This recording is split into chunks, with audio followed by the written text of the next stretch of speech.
interrogante la planteamos a Viviana Veloz, que tiene la gentileza, la señora asambleísta, de atendernos a esta hora. Adelante, buenos días.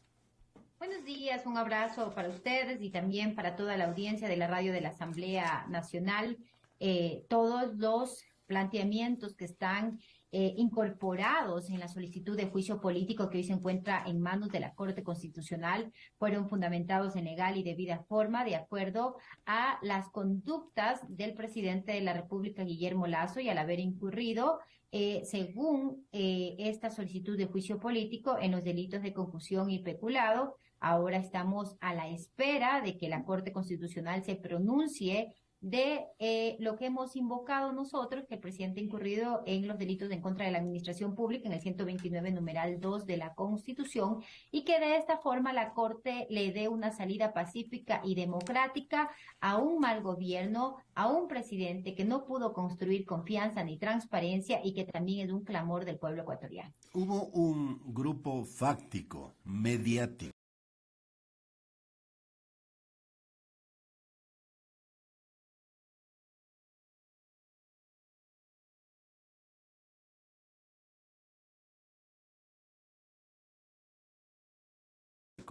desde el sector privado,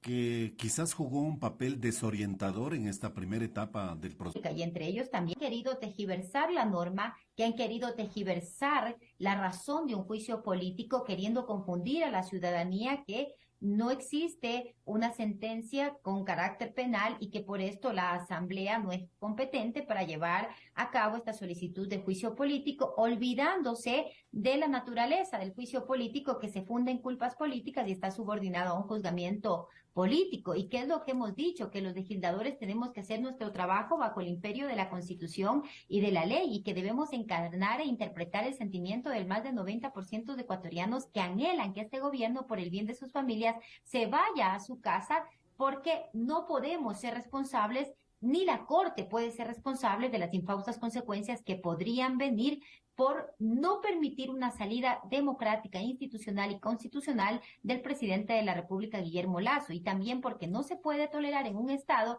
que la corrupción y el narcotráfico se vuelvan cosa normal de nuestras vidas. Señora asambleísta, muy buenos días. ¿Qué le dice a usted lo que ha sucedido en la Corte Constitucional? Ya se desarrolló el sorteo, recayó en primera instancia en la señora jueza constitucional Teresa Núquez, quien solicitó que se remita toda la documentación completa, es lo que había participado a la Asamblea Nacional, presentó su informe, no fue aprobado, se designó a un nuevo juez. ¿Qué es lo que le señala a usted? Y después de ello, lo que se publicó ayer también en las redes sociales a través de varios medios de comunicación, que ya había una resolución de la Corte cuando no había sido de esa manera.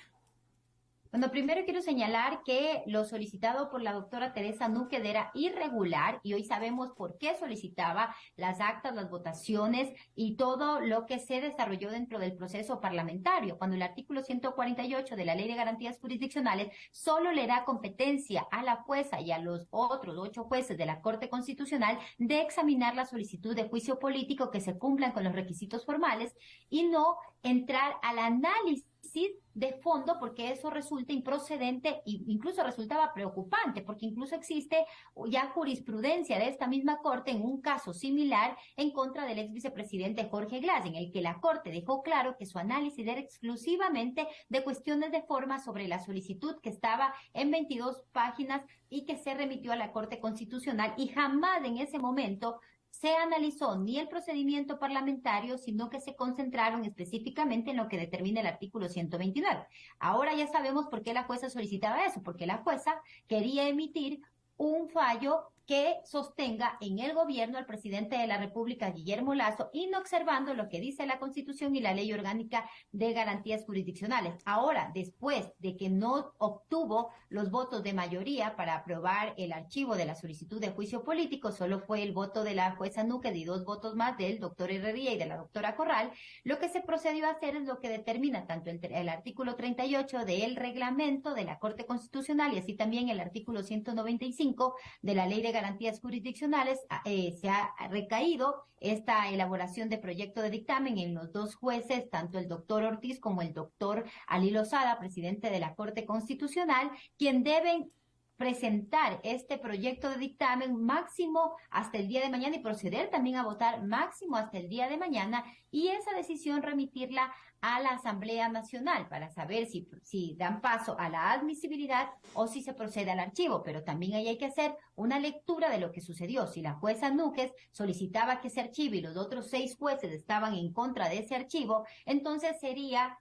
no cabría en este momento la posibilidad de que los jueces, los 6 que votaron en contra del archivo, en este momento vuelvan a presentar un nuevo proyecto de informe que también llame a que se archive esta solicitud de juicio político. Sería todo lo contrario, porque Correcto. inclusive si ellos estuvieran de acuerdo con el archivo, lo que habría pasado en ese momento es que, aún discrepando de los argumentos del proyecto de la doctora Núquez, ellos habrían hecho el uso del voto concurrente, pero en este caso tampoco lo hicieron. Entonces, esperamos, a pesar de no tener confianza en esta Corte Constitucional y que muchas veces no ha estado del lado del pueblo ecuatoriano, recordemos lo que pasó en la consulta popular, que dieron paso a esa consulta, aún existiendo